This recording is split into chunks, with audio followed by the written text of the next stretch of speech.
You've all heard that sleeping problems are called insomnia, but have you heard of orthosomnia? Ortho is the Greek word for straight or correct, and somnia means sleep. The term orthosomnia was coined a few years ago by a group of sleep researchers from Chicago. It's when people worry about not getting the perfect sleep, an issue that's been driven by sleep trackers. And along with that, a lot of sleep advice has sprung up on social media. For example, if you trust this guy on TikTok, which maybe, just maybe you should not, then pushing this point below your wrist will make you fall asleep. Or maybe those two other points on your palm?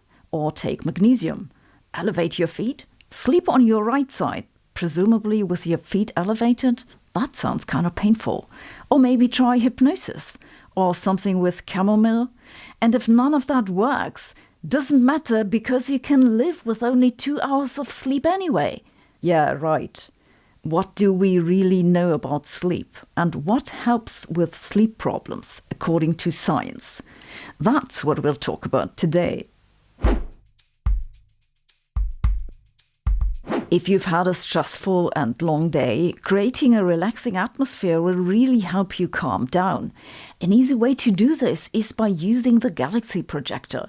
It'll instantly turn your room into a wonderland with stars and patterns of galactic nebula. And it's not just a lamp, it's a smart lamp too.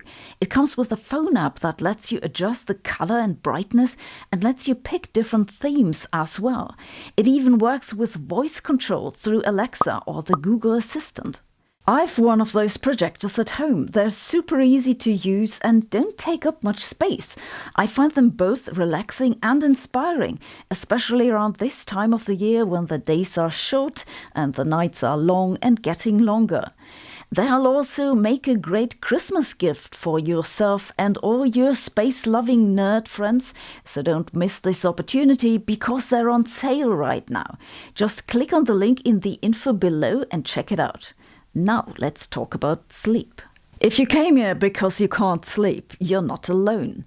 Sleep disorders are incredibly common. About 30% of adults report at least some insomnia problems. For about 10%, insomnia becomes a chronic problem. That's when it affects them at least 3 nights a week for at least 3 months. There are many other sleep problems, such as interrupted breathing, but today I'll only talk about insomnia. Insomnia can cause a lot of health issues. That's because it's during sleep that the brain clears out waste products and builds memory. As a consequence, chronic sleep deprivation can cause neurons to die and increases the risk of dementia. The issue is not just your brain. Sleep deprivation has been found to trigger heart arrhythmia and is correlated with lots of other health problems, from anxiety and depression to high blood pressure to obesity. Though in all those cases the causation might go both ways, good sleep is clearly a good idea. Indeed, the most reliable health advice that doctors crank out is watch what you eat, exercise, sleep well. But while you can watch your diet and work out regularly, good sleep is not a matter of willpower. It's very much a psychological thing, and worrying about it can make it even more difficult to go asleep. Popping pills can put you in some sort of sleep, but at least the sleeping aids that currently exist don't restore brain functions remotely as well as natural sleep. Sleeping aids are good for temporary problems, like getting through a period of grief, but they're not a permanent fix. Likewise, drinking coffee or taking stimulants can help you function better in the moment, but in the long run, they can't make up for good sleep. You could try watching some quantum mechanics lectures on YouTube, but these too have negative consequences for your mental health, such as a sudden obsession with theories of everything, so I wouldn't recommend that either. Sleep trackers are now contributing to people's worry that they're not sleeping enough, and so are scientists who have found that sleep trackers tend to systematically overestimate how much sleep you really get. Now, add to this that another study found that people's well-being falters if they believe they slept less, even if they didn't, and there's a real possibility that I just caused you some sleepless nights. This is, of course, the last thing I want, unless you spent your sleepless nights binge-watching my channel, in which case, please continue. If not, well, what can you do? Since sleep is so psychological, a big part of getting a good night's sleep is to have realistic expectations about what good sleep is to begin with. So let's talk about what to expect.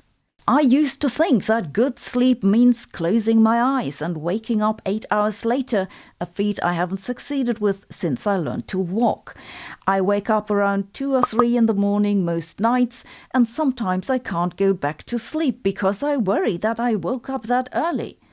It wasn't until last year, yeah, I know this is embarrassing, but it's true, that I learned it's totally normal to wake up in the middle of the night.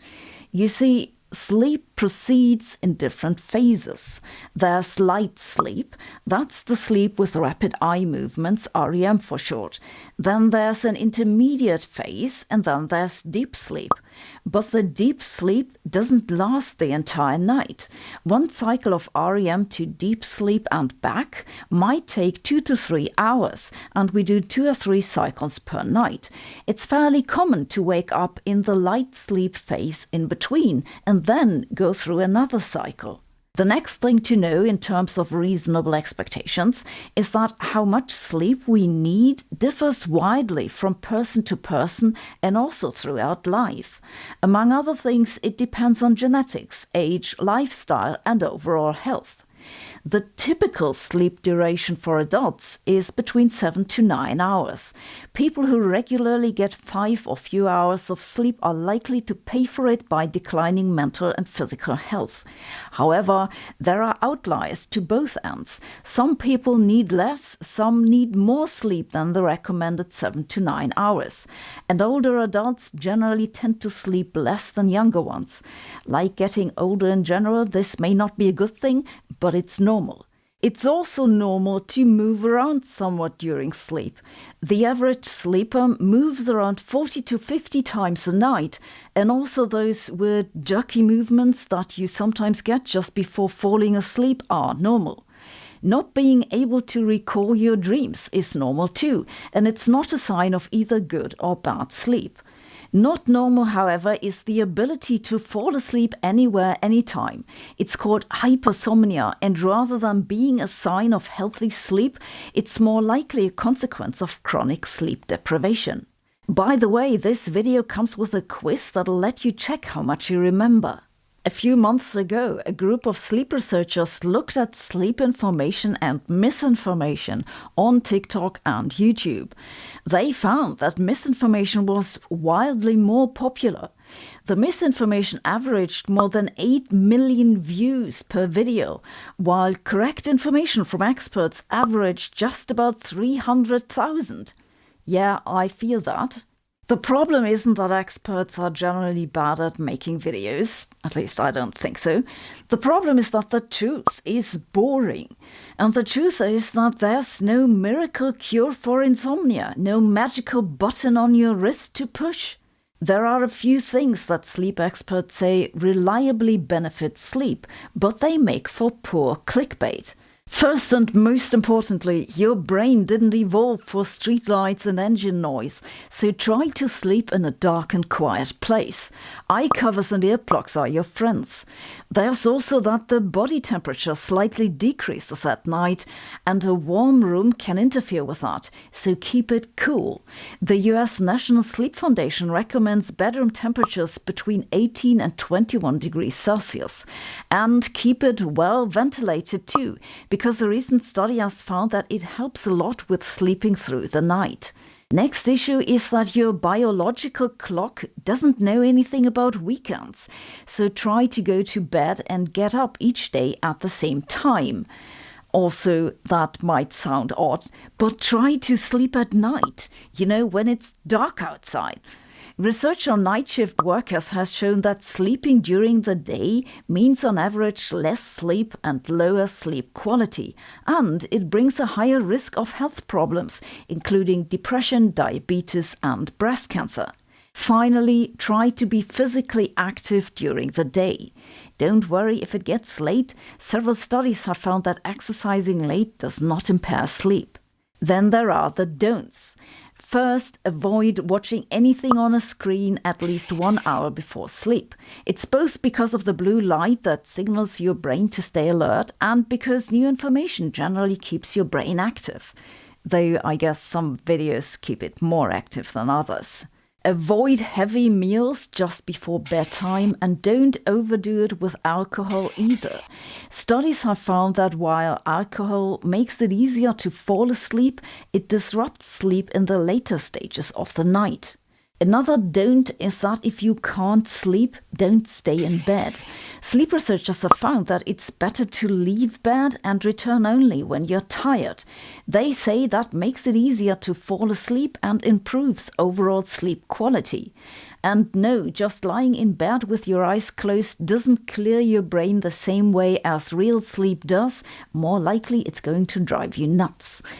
Besides the do's and don'ts, there are a few so-sos, the kind of thing that's not great but better than nothing. For example, taking a nap in the afternoon. It can be beneficial to recover from acute lack of sleep, but don't make a habit out of it. If you have a chronic sleep problem, avoid napping because it's not the ideal match to a normal biorhythm. So, be smart about it. The same goes for catching up on sleep on weekends. A study that followed more than 43,000 adults in Sweden found that catching up on sleep on weekends does a good job preventing health problems. But again, if you have sleep problems already, try to avoid it.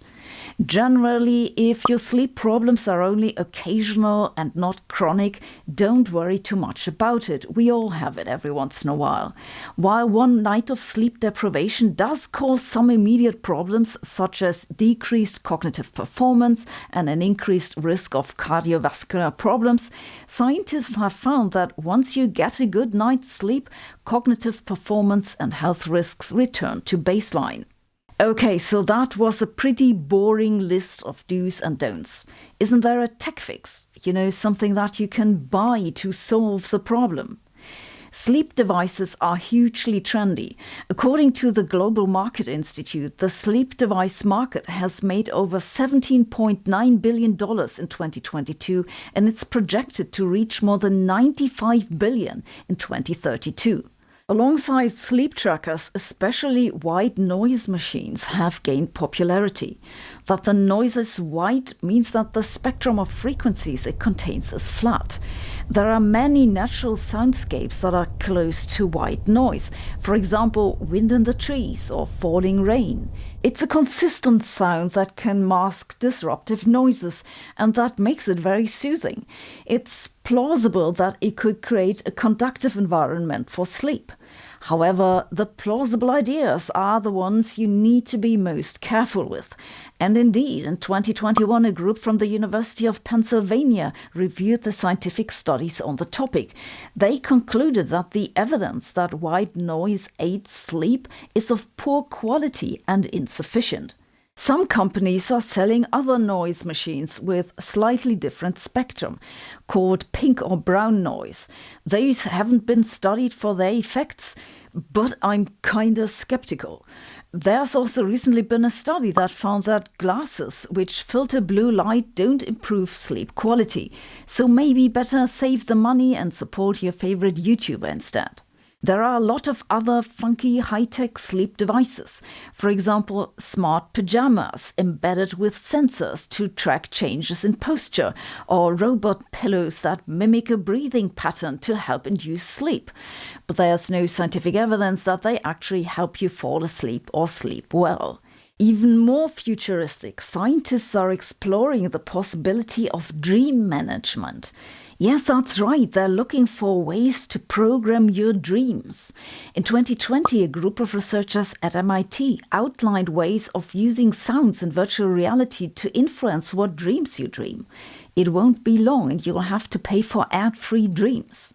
In summary, the scientifically sound sleep advice is the boring one. Sleep in a cold, dark, quiet room. Keep it well ventilated. Go to bed every day at the same time. Don't binge right before bedtime. Cut back on the booze and keep your hands off your phone.